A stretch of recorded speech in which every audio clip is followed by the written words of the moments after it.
Perdón, César, ¿me están escuchando a la profesora? Escucho un poco de sonido, pero no se distingue muy bien lo que dice. ¿Y tenía que apretar para escuchar lo de la que escuchen también? Sí, en la parte superior de la pantalla, en las opciones que le da, hay una opción que dice compartir audio Ya, de la computadora. perfecto. Voy a compartir audio, ¿ya? Vamos a escuchar a la profesora, ¿ya? De acuerdo. Este es el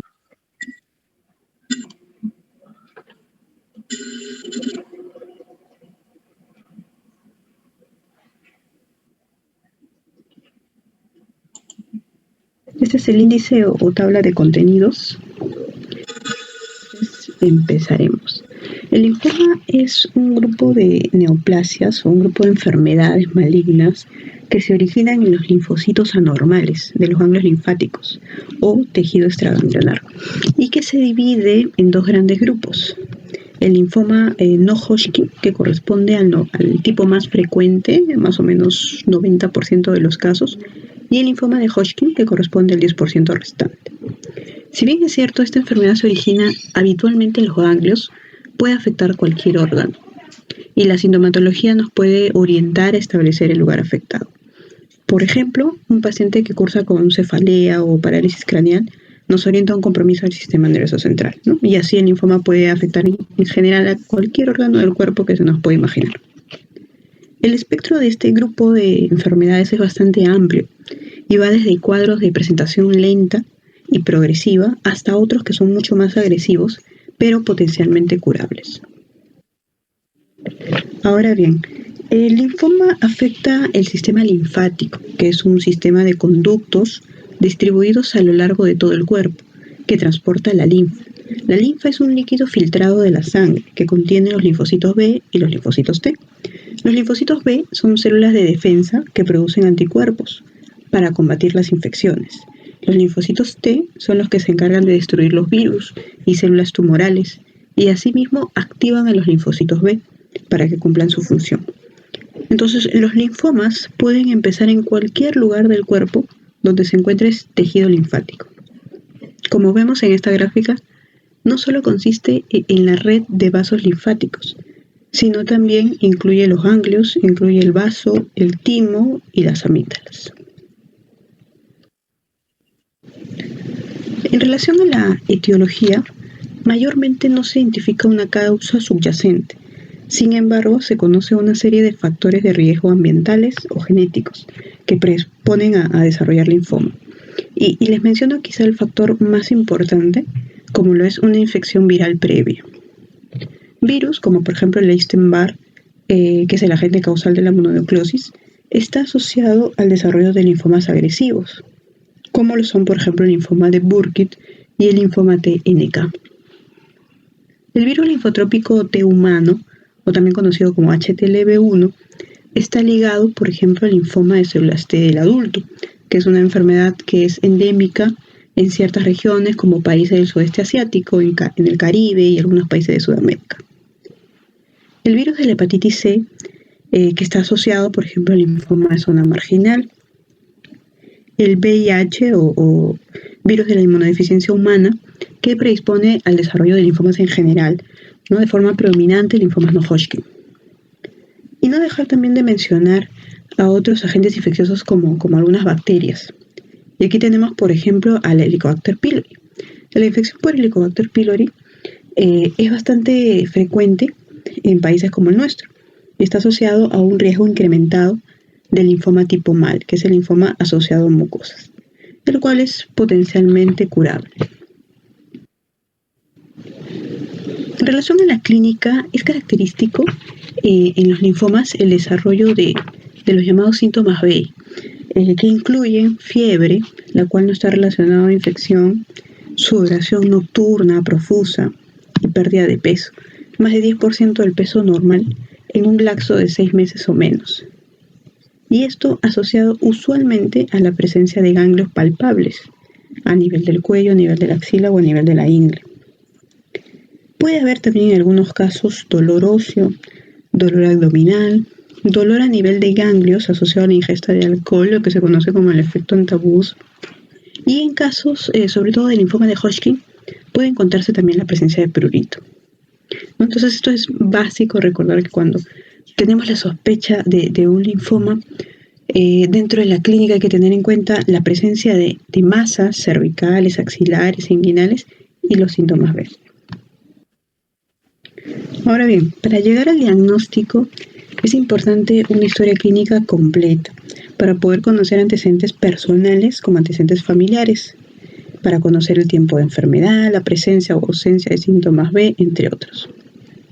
Una valoración física también es importante buscando palpar estos ganglios o palpando el abdomen para ver si encontramos hígado o vaso grande, que es lo que se denomina visceromegalia.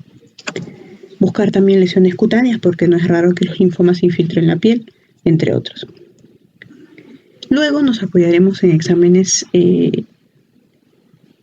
tipo analíticas sanguíneas, como por ejemplo un hemograma, un bioquímico, hasta la toma de una muestra del órgano afectado, ¿no? Es decir, una biopsia, que se recomienda que ésta sea por exéresis.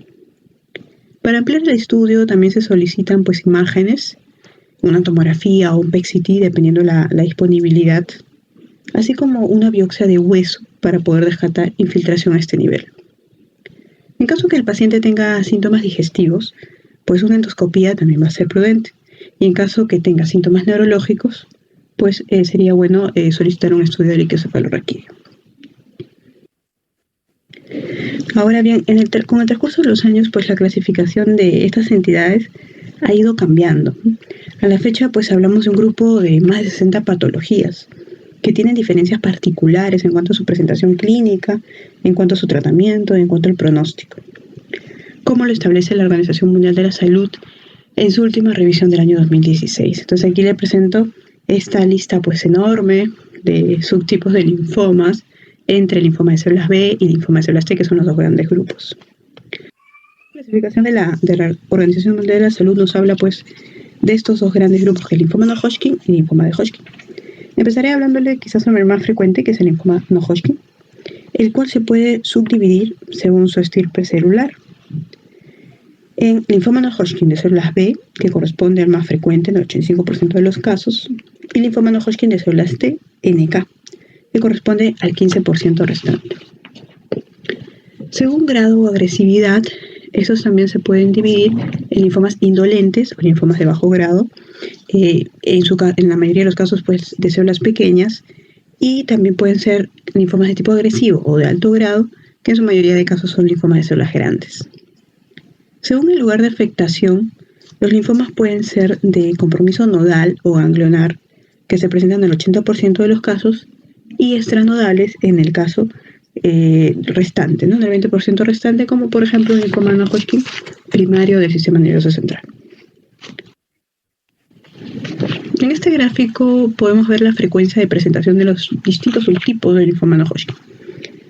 Encabezando aquí la lista, pues el linfoma difuso de células grandes B, que corresponde a un 30% aproximado.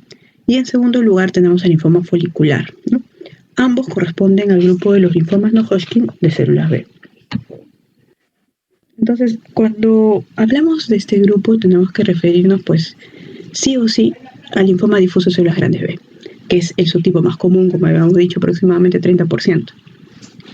¿Qué es un linfoma agresivo? Es un linfoma de alto grado, es un linfoma de células grandes, como su nombre lo dice, que puede afectar tanto los ganglios como a nivel extranodal. Que en la última clasificación de la Organización Mundial de la Salud se subdivide a su vez en un linfoma difuso de células grandes B, de células B activadas, de tipo centrogerminal, de alto grado doble o triple hit, de alto grado no especificado, y el linfoma de Burkitt. Hacer hincapié quizá en esta última variante, que es el linfoma de Burkitt, que es un linfoma dentro de estos, pues quizá el más agresivo, ¿no? Que tiene a su vez tres formas de presentación: la forma endémica, la forma espontánea y la forma asociada a inmunosupresión.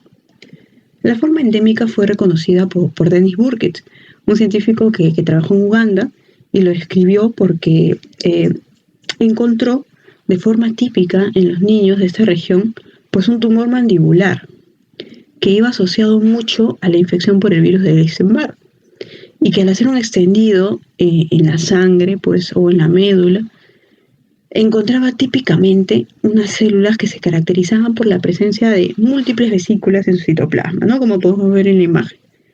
Un citoplasma lleno de estas inclusiones vasculares, ¿no? Característico del linfoma de Burkitt. En este grupo también tenemos al linfoma folicular, que es el segundo más frecuente. Un linfoma de tipo indolente, ya que el paciente puede no presentar clínica durante muchos años. Un linfoma de células pequeñas que se origina en el centro germinal del ganglio linfático y que se caracteriza por la sobreexpresión de un marcador, como lo es el BCL2, que es consecuencia de una alteración genética, que es la translocación 14-18. Aquí podemos ver en esta imagen un corte histológico de un ganglio linfático que está infiltrado por un linfoma folicular y que al hacer por inmunohistoquímica el marcador BCL2, pues prácticamente todo marca o todo es positivo para este marcador típico del linfoma folicular. La expresión fuerte es típica de este tipo de linfoma. También en este grupo pues tenemos el linfoma del manto, que como su nombre lo dice, pues se origina en la zona del manto, del ganglio linfático. Este es más común en adultos mayores y con frecuencia compromete zonas extranodales, principalmente el tubo digestivo y la médula ósea.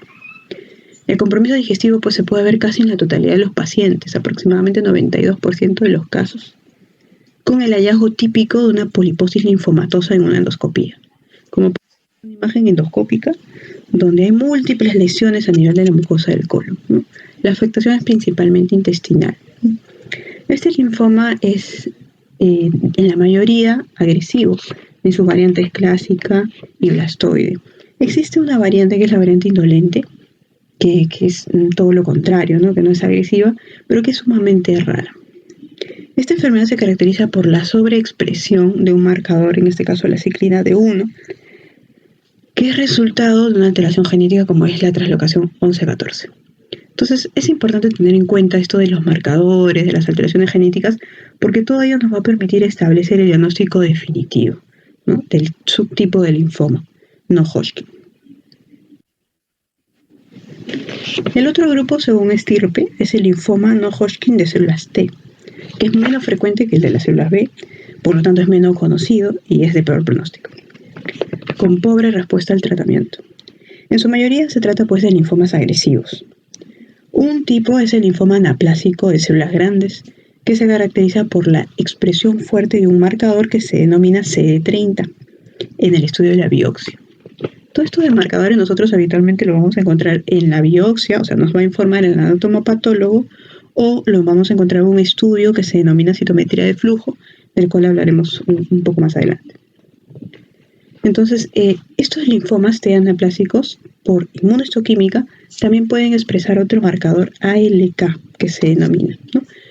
Que es importante para valorar el pronóstico, porque si es ALK positivo es de mejor pronóstico. Dentro de este grupo, pues tenemos una nueva entidad, bueno, en realidad no tan nueva, porque fue reportada el primer caso en el año 97, que es el linfoma de células grandes anaplásico asociado a prótesis mamaria. El primer caso, como les comentaba, pues se reportó en el año 97 con una mujer estadounidense de 41 años que desarrolló linfoma en la cápsula que rodeaba el implante mamario. Hasta la fecha pues se han reportado más de 300 casos y ello pues llevó a la FDA a lanzar una alerta. Sin embargo, pues este linfoma es de buen pronóstico, con un tratamiento potencialmente curable, ¿no? Que es un tratamiento quirúrgico. Aquí viene pues todo lo contrario, como es el linfoma TNK extranodal, que es una entidad endémica en Asia y en algunos países de Sudamérica. Su localización más frecuente es en fosas nasales y senos paranasales. Y este está asociado, al igual que el linfoma de Burkitt, ¿no? a la infección por el virus del Epstein-Barr. Es un linfoma muy agresivo, ¿no? Produce destrucción ósea. Por ejemplo, en esta imagen podemos ver cómo genera necrosis, ¿no? Una lesión necrótica importante a nivel de las fosas nasales, ¿no? A nivel nasal, típico del linfoma de células TNK. Siguiendo con los linfomas T, aquí tenemos para muchos el de peor pronóstico, que es el linfoma de células T del adulto, que está asociado a la infección por un virus, que es el virus HTLV1 o virus linfotrópico T humano, que a diferencia del virus de la inmunodeficiencia humana, o HIV, tiene cierta distribución epidemiológica, siendo endémico en países como Japón, en algunos países de África y Sudamérica. Este se caracteriza por la proliferación de linfocitos que tienen ciertas características morfológicas. Si aquí vemos este gráfico, estos se caracterizan porque tiene un núcleo medio atrebolado o núcleo en flor, que lo podemos ver al hacer un extendido de sangre periférica. Este tipo de linfoma tiene 4 variantes, las cuales, tiene 2 agresivas, como es la variante aguda y linfomatosa, y 2 indolentes, ¿no? Que es la crónica y la indolente propiamente dicha. Entonces, aquí la sobrevida, por ejemplo, en las variantes agresivas es bastante corto, ¿no? En el mejor de los casos, 6 a 10 meses. Y por último, pues les menciono el tipo más frecuente de los linfomas T, como es el linfoma T periférico no especificado, que en realidad es un diagnóstico de exclusión, ¿no? Este suele producir tanto compromiso nodal como compromiso extranodal, con afectación frecuente de la médula ósea, ¿no? Entonces en esta imagen podemos ver el aumento del tamaño de los ganglios a nivel cervical, ¿no? Que es bastante frecuente en este tipo de linfoma, el compromiso ganglionar y también extraganglionar. El otro gran grupo es el linfoma de Hodgkin, llamado así porque fue descrito por el patólogo británico Thomas Hodgkin en el año 1832. Esta enfermedad se define por la presencia de unas células grandes, multinucleadas, como son las llamadas células de red de Sternberg. Esto obviamente pues en el estudio de biopsia, ¿no? Del tejido afectado. Es una enfermedad de distribución bimodal, es decir, tiene 2 picos de incidencia, uno en gente joven, alrededor de los 30 años, y otro en gente adulta, alrededor de los 50 años. Según la morfología, es decir, según la biopsia, pues este se clasifica o se divide en dos variantes. Tenemos la variante clásica, que corresponde al 95% de los casos, que es una variante agresiva, y la de predominio linfocítico nodular, que se presenta en el 5% restante, que es una variante indolente. Entonces, la variante clásica, a su vez, se subdivide en 4 tipos, como es la esclerosis nodular, que se presenta con más frecuencia en gente joven y mujeres, la celularidad mixta, que se presenta con más frecuencia en adultos mayores, la depresión linfocitaria y el rico en linfocitos. Usualmente, estos pacientes que tienen linfoma de Hodgkin presentan ganglios crecidos que en su mayoría suelen afectar el cuello, ¿no? Como vemos en la imagen, hay un incremento de los ganglios a nivel cervical derecho, ¿no? Puede también tener compromiso de otros grupos ganglionares, por ejemplo a nivel mediastinal, que es más sugestivo, se presenta con más frecuencia en la variante esclerosis nodular. También, por ejemplo, el compromiso puede ser a nivel abdominal, que es más sugestivo de la variante de celularidad mixta.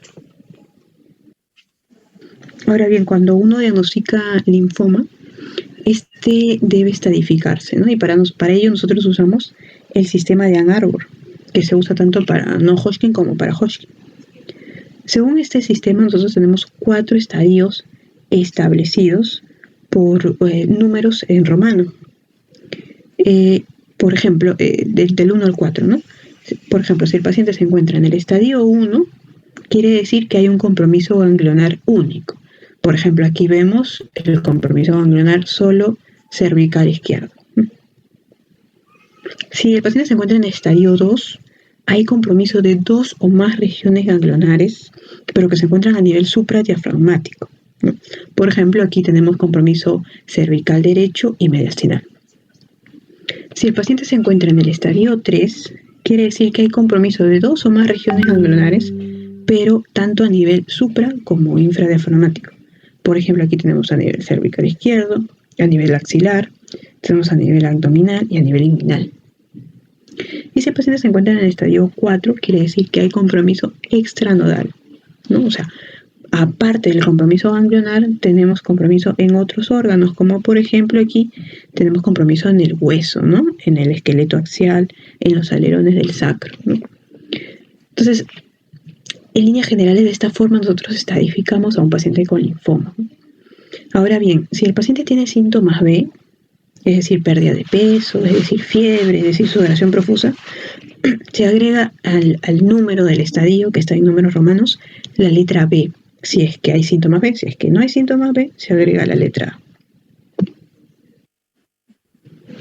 En relación al tratamiento, pues este debe ser individualizado, ¿no?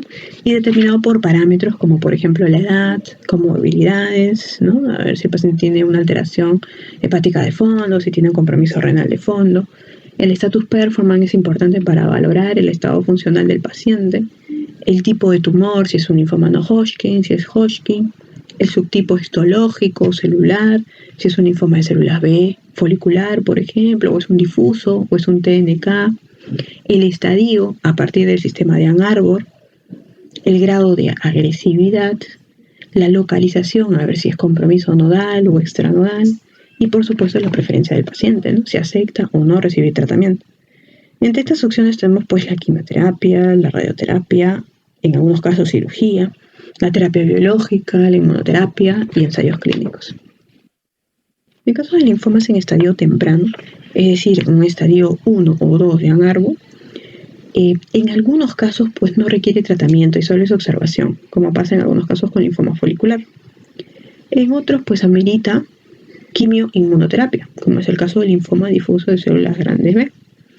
Y aquí resalto lo que es la inmunoterapia, en el cual nos referimos principalmente al uso de anticuerpos monoclonales. El linfoma difuso de células grandes B afecta a las células B, a los linfocitos B, y estos se caracterizan por expresar en su superficie un marcador que se denomina CD20. Este marcador es potencialmente reconocido y destruido por este anticuerpo monoclonal que se denomina rituximab, ¿no?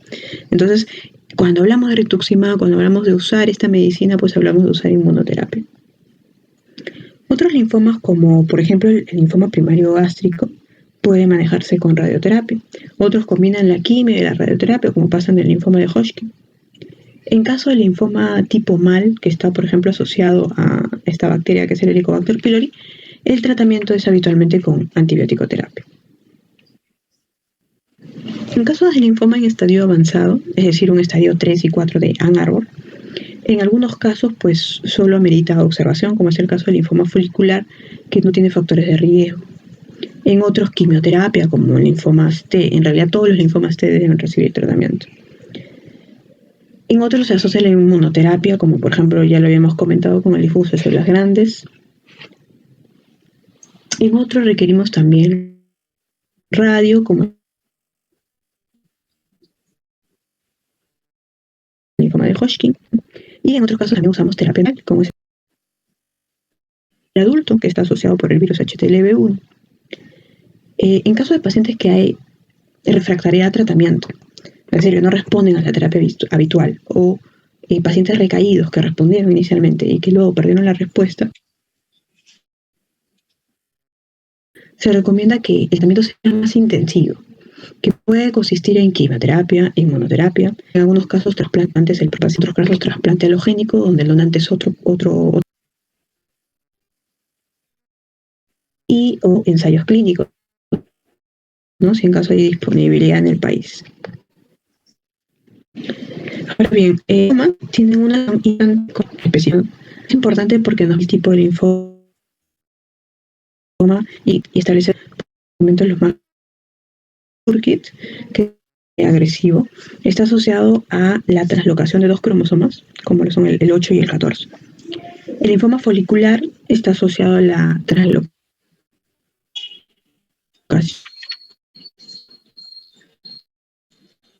del cromosoma 14 y 18. El linfoma del manto a la translocación, ¿no?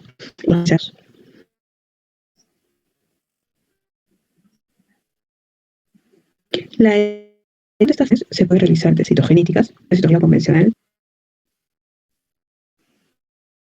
la PR o reacción en cadena de meta.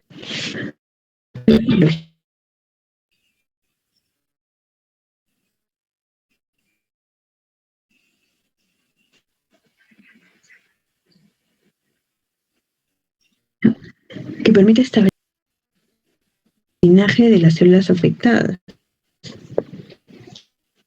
en el linfoma, ¿no? Así como el estadio madurativo. Esta metodología se denomina citometría de flujo. Aquí nosotros usamos unos marcadores que se van a expresar en la superficie o en el interior de los linfocitos y que nos permiten CD, ¿no? Con la clase de diferencia social.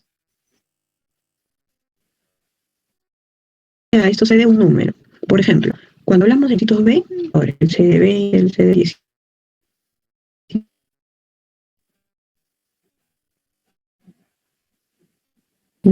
CD79A y la IgM.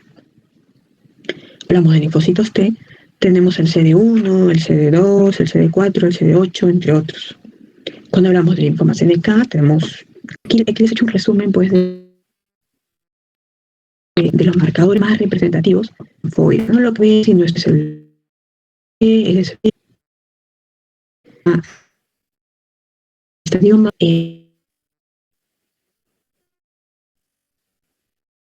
también tenemos, por ejemplo, el tipo presente de la CBC, dura, el centro germinal del ganglio lítico, el CD38 y 132. Entonces, aquí les comento pues los más representativos, porque en realidad tenemos más de 200 marcadores. Es una técnica compleja y es un poco engorroso, pero con la práctica pues se hace muy útil para poder llegar al diagnóstico de un linfoma. En este concurso, podrán establecer el linfoma que estamos abordando, ¿no? Por ejemplo, los linfomas de células CD20 positivas, es decir, el hito, además sea de pequeña de ser que hay muchos tipos de linfomas de ser pequeños, entonces la ramificación de pues, ¿no? Entonces, como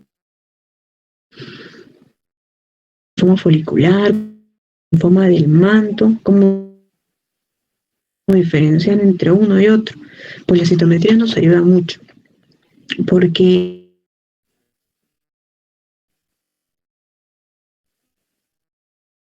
hay algunos tipos de linfomas de células pequeñas, CD20 positivo, que expresan, por ejemplo, si nos vamos al primer gráfico, CD5, sickle CC, siendo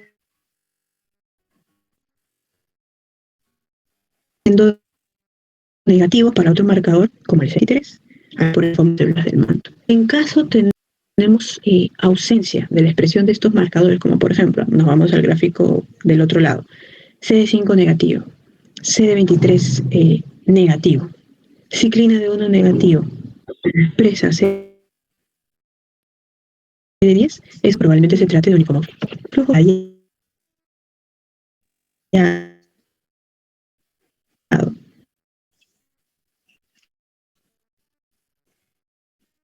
bastante complejo. A veces es difícil de entender, pero que sirve muchísimo para poder llegar al pero siempre se recomienda que lleguen con biopsia, que biopsia de ganglio o biopsia pequeña. En relación al pronóstico, la sobrevida a 5 años depende de factores asociados al paciente, como a la enfermedad. Por ejemplo, la edad influye mucho, el estado funcional, la enfermedad, entre otros. Los pacientes con un linfoma indolente pueden vivir muchos años si se diagnostican en estadios tempranos, pero eso sí, tienen una alta frecuencia de recaída o transformación a un linfoma agresivo, un fenómeno que se denomina síndrome de Richter. Los pacientes con enfermedades de vida, si se tuvo, pueden ser para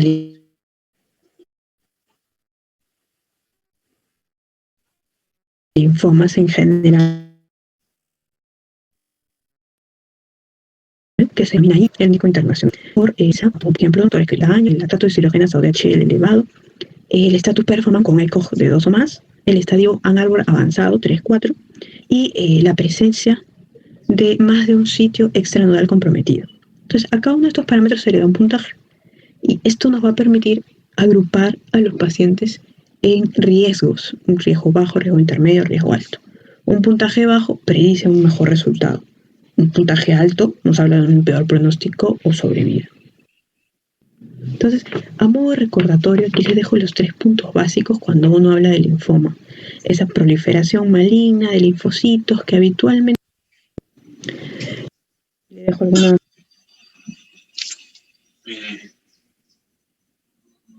Muy bien. ¿Se me escucha, César?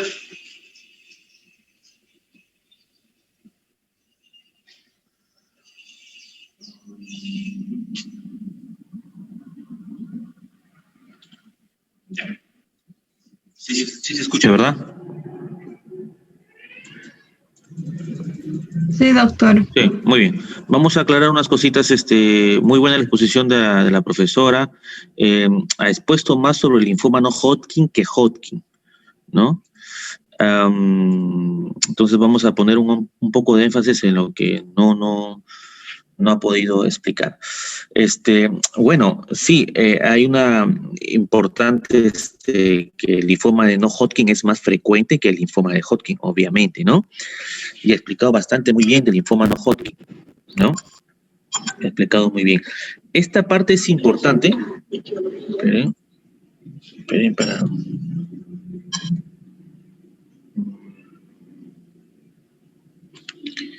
Esta parte es importante que ha puesto porque hay una interacción en cuanto a algunos virus o infecciones que tienen relación con el linfoma, ¿no?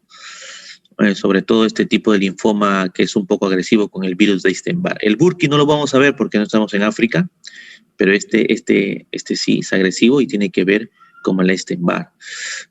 Acá en el Perú hay bastante prevalencia del HTLV1, hay bastante prevalencia, pero no hay estudios si tienen que ver con este linfoma del adulto T o T del adulto, pero sí hay prevalencia del HTLV1. Cuando ustedes roten por las unidades de banco de sangre o en su residencia, los que se van a hacer clínica, los que hacen internado, en internado también rotamos por banco de sangre, ¿no? Ahí van a ver de repente que sobre todo a pacientes que van a donar sangre se le hace un montón de estudios, y uno de los estudios es esto, y nos vamos a dar con la sorpresa que bastante prevalencia de la población peruana tiene HTLV1, ¿no? El linfoma MAL, caracterizado con Helicobacter pylori, la doctora dijo que tenía que darse antibiótico, ¿no? Ya se sabe que para la erradicación del Helicobacter pylori tenemos que dar triple terapia con el acrónimo CAO, ¿no? Con el acrónimo CAO, claritromicina, ¿no? Omeprazol y amoxicilina, ¿no? Algunos linfomas de la zona marginal que tienen que ver con los virus hepatotrópicos, ¿no? Zona marginal linfocitaria, ¿no? Afectan a veces el vaso u otros órganos. Y hay un tipo, como describió también, del linfoma no Hodgkin con el HIV, ¿no? A nivel del sistema nervioso central, ¿verdad? Entonces, eso es importante que mencionó la profesora, ¿no? Los síntomas B, ¿por qué se llaman síntomas B? ¿Por qué se llaman síntomas B? Porque en la clasificación de Ann Arbor, como dijo la profesora, como la clasificación de Ann Arbor, la letra A es sin síntomas y la letra B es con síntomas, ¿no? Los síntomas de fiebre, sudoración profusa y pérdida de peso, ¿no? Pérdida de peso. En cuanto al prurito, el prurito es un síntoma, el prurito generalizado es un síntoma generalmente en el linfoma de Hodgkin. En el linfoma de Hodgkin hay prurito generalizado, ¿no? Y es un síntoma ahí predominante del linfoma de Hodgkin más que el de no Hodgkin, ¿de acuerdo? Las adenopatías, pues, es en ambos, ¿no? Pero en el Hodgkin, las adenopatías en un 60-80% son cervicales y supraclaviculares, ¿no? En el no Hodgkin, la distribución ganglionar, digamos, la afectación ganglionar es errática, no necesariamente comienza aquí, puede comenzar en cualquier ganglio. A veces descubrimos adenopatías retroperitoneales, ¿no? Como signo principal, ¿no? Pero en un 60-80% en el Hodgkin, vamos a ver acá, ¿no? Solo que aquí, bueno, la profesora mezcla los dos, Hodgkin y no Hodgkin, ¿no? En cuanto al dolor óseo, el dolor óseo no es frecuente, no es frecuente. Cuando hay una diseminación y que mayormente es en el no Hodgkin, el no Hodgkin disemina más que el Hodgkin. Porque el linfoma Hodgkin, su distribución es por contigüidad. Pasa de un ganglio a otro ganglio, se va distribuyendo ahí. En el Hodgkin hay un compromiso ganglionar cervical, de ahí pasa supraclavicular, de ahí pasa mediastino, ¿no? En el no Hodgkin, la distribución es hematógena, ¿no? Entonces vemos, y distribución es errática, ¿no? No se sabe dónde puede estar localizado, dónde puede atacar. Entonces el dolor óseo más es frecuente en linfoma no Hodgkin. Y el dolor óseo da lesiones también, lesiones pero de tipo osteoblásticas. ¿Recuerdan, por ejemplo, que el mieloma daba lesiones osteolíticas? Y que lo comparé con mi grupo de práctica, lesiones osteoblásticas con el cáncer de próstata. Bueno, lesiones osteoblásticas también te puede dar un linfoma no Hodgkin avanzado, ¿ya? El linfoma Hodgkin también, pero es más raro. Masas palpables en ambos tipos, también en el Hodgkin también pueden ser, en el no Hodgkin también, ¿no? El dolor abdominal es inespecífico, más es en el no Hodgkin. Entonces los síntomas B vienen a estar representados por esto. Hay mucha gente que no sabe síntomas B, ¿a qué se refiere? Es por esto, ¿no? Por la fiebre, la sudoración profusa y la pérdida de peso. Pérdida de peso más del 10%, ¿no? Más del 10%. Muy bien.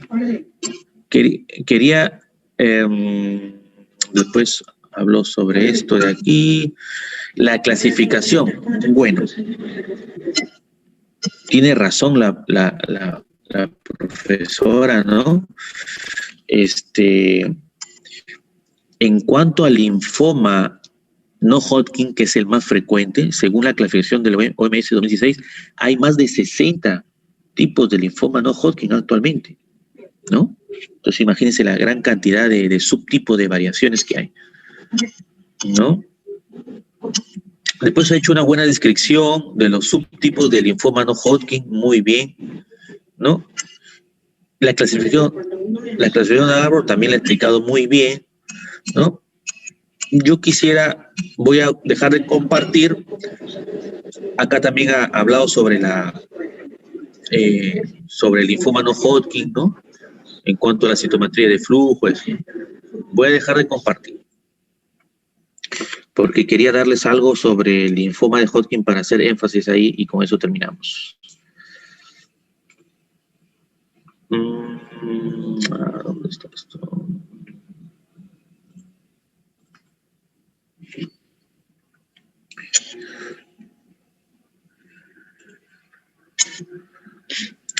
Hay una característica del linfoma de Hodgkin, así como, digamos, la analogía. Cuando vemos inclusiones citoplasmáticas tipo bastones de agua, ¿a qué nos estamos refiriendo?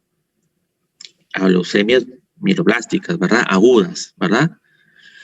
Aquí en el linfoma de Hodgkin hay unas células que se llaman células de Rett-Steinberg, ¿no? Unas células de Rett-Steinberg que son características de este linfoma de Hodgkin, ¿no? Estas son células gigantes, miden más o menos hasta de 10 a 40 o 45 micras, ¿no? De 10 a 45 micras, con un gran citoplasma, ¿no? Hay variedad de ellas, hay binucleadas, con más de 2, 3 nucleolos, pero la célula típica de Rett-Steinberg es una célula muy parecida a estas, ¿no? ¿Verdad? Con 2 núcleos de cromatina laxa, cada núcleo posee un nucleolo eosinofílico, ¿no? Y que asemeja a los ojos de una lechuza. Son las células de Rett-Steinberg, típicas del linfoma Hodgkin, ¿ya? No quiere decir que si no encontremos células de Rett-Steinberg no pueda ser un linfoma de Hodgkin, pero si encontramos es patognomónico de linfoma de Hodgkin. Un maestro me decía, no hay nada patognomónico, pero entendámoslo así. Cuando encuentren células de Rett-Steinberg a nivel examen y a nivel también práctica, nos estamos refiriendo al linfoma de Hodgkin, ¿no? Unas características clínico-patológicas de la OMS 2016, ¿no? Como también había explicado en una diapositiva a la profesora, pero lo aumentó un poco más, ¿no? Había puesto 95%, ¿no? Acá lo clasificamos en 80 y 20%, ¿no? El Hodgkin clásico, 80%. El linfocítico nodular, 20%. 80-20, para que no se olvide. Y el Hodgkin clásico, el Hodgkin clásico tiene 4 variantes, que también explicó la profesora. Rico en linfocitos, esclerosis nodular, el mayor porcentaje de las variantes del clásico, generalmente en mujeres jóvenes. Celular mixta, depresión linfocítica, ¿no? Véanse en cuanto a la presencia de células de Rett-Steinberg. El linfocítico nodular no hay presencia, ¿no?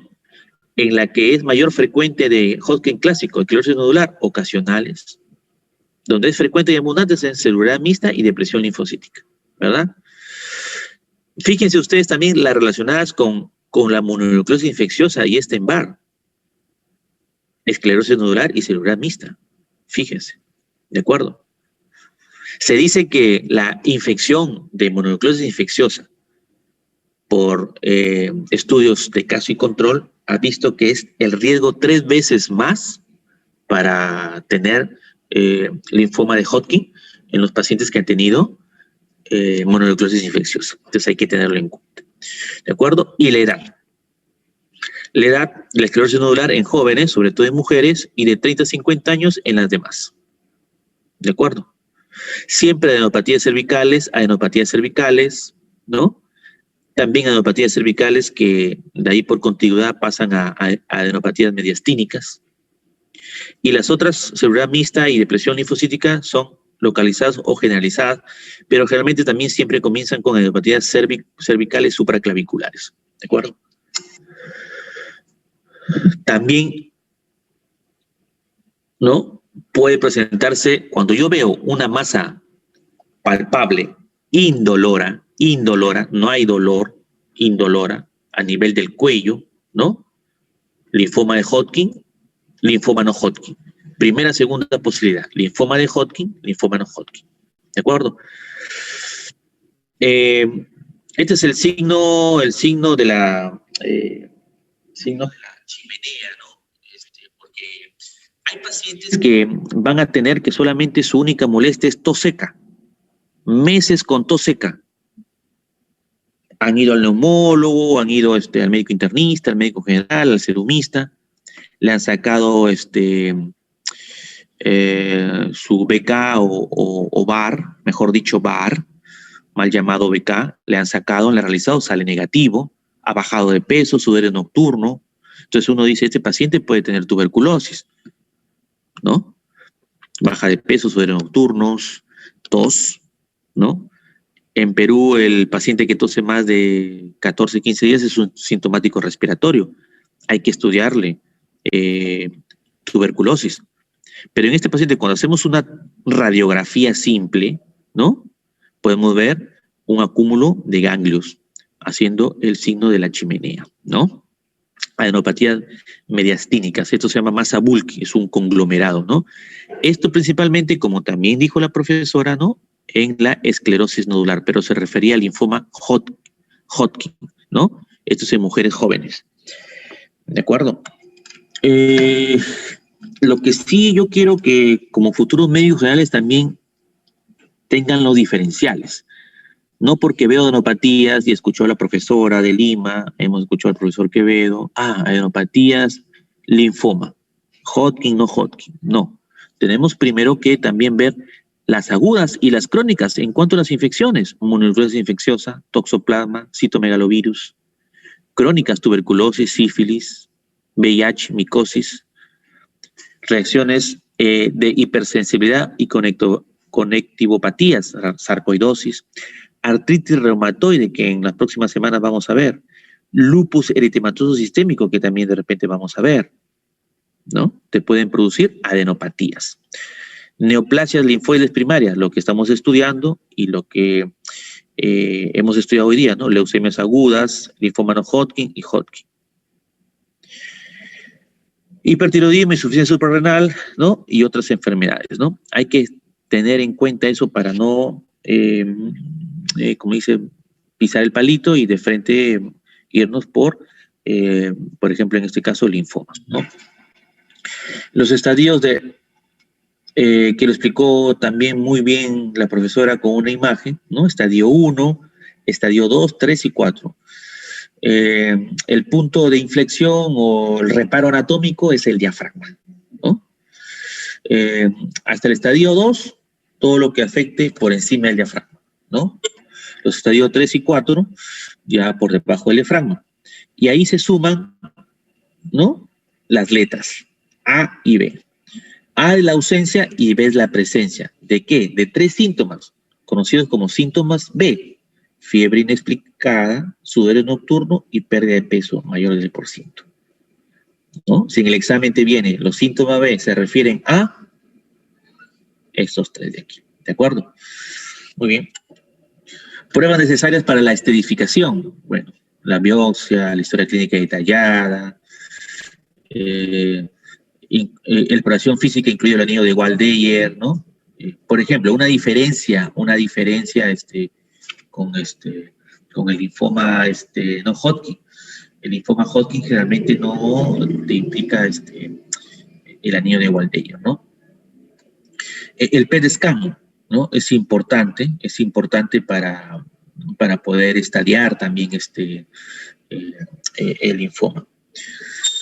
Este es un PET scan, ¿no? Donde ven un conglomerado de adenopatías, ¿no?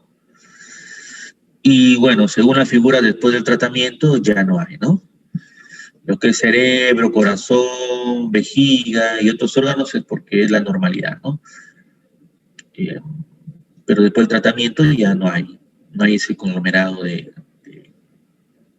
ganglios.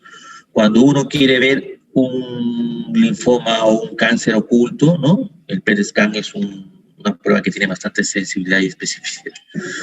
Factores pronósticos desfavorables. Bueno, yo he tomado de un consenso europeo y germano, donde, por ejemplo, en el europeo hay una masa mediastínica voluminosa llamado bulky, ¿no? El pronóstico es desfavorable, ¿no? Si la edad es más de 50 años, si la BCG está elevada, ¿no? Si más de 50 sin síntomas B, pero más de 30 con síntomas B, ¿verdad? Pronóstico desfavorable también relacionado con el que también presentó la profesora, ¿no? El sistema pronóstico internacional, ¿no? Digamos, tenemos un paciente más de 45 años, sexo masculino, varón de 45 años, y albúmina baja, y linfopenia, que generalmente estos pacientes presentan, su pronóstico es del 59% a 5 años, por ejemplo, ¿no? Muy bien, en el tratamiento de primera línea del linfoma de Hodgkin, la quimioterapia más la radioterapia, ¿qué es lo que énfasis en linfoma de Hodgkin? Responden muy bien a quimioterapia y radioterapia, ¿no? Responde muy bien a quimioterapia y radioterapia, ¿no? A diferencia del linfoma no Hodgkin no son muy buenos respondedores y hay linfomas no Hodgkin muy agresivos. El linfoma de Hodgkin detectado a tiempo, digamos, es curable, ¿no? Entonces es importante el tratamiento. Es el tratamiento de primera línea con quimioterapia y radioterapia, ¿no? Por ejemplo, en estadios localizados 1 y 2 sin factores de mal pronóstico. Su quimioterapia 2 ciclos, más radioterapia sobre el campo afectado, es decir, por el conglomerado de adenopatías, ¿no? Se le da, por ejemplo, 20 grays de radioterapia, ¿no? Y así, ¿no? Y estos, los diferentes regímenes de quimioterapia, ¿no? El que habíamos hablado, pero hay otros, ¿no? Los días y cada cuánto tiempo, ¿verdad? Y hay que tener en cuenta los efectos secundarios tardíos del tratamiento. Para resaltar, por ejemplo, por la radioterapia, neoplasias secundarias, cáncer de mama, pulmón, tiroides. Quimioterapia, neoplasia secundaria, síndrome mielodisplásico, leucemia, linfoma. Entonces hay que tener en cuenta, ¿no? Pero hay otras cosas, por ejemplo, hipotiroidismo, aunque ahí se protege la glándula tiroides, pero a veces por la radioterapia la glándula tiroides se afecta y se produce hipotiroidismo. Nosotros los médicos a veces cuando tratamos este hipertiroidismo de difícil tratamiento, nosotros realizamos radioterapia a la glándula para convertir a hipotiroidismo porque el hipotiroidismo es más fácil tratarlo, ¿no? El signo del Hermité es un signo que en semiología de repente lo deben haber visto, es una sensación de descarga eléctrica a nivel de región cervical, ¿no? Que denota un compromiso de cordón posterior a nivel de columna cervical, ¿no? Muy bien. Eso quería mostrarles. No sé si habrá, jóvenes señoritas, alguna pregunta.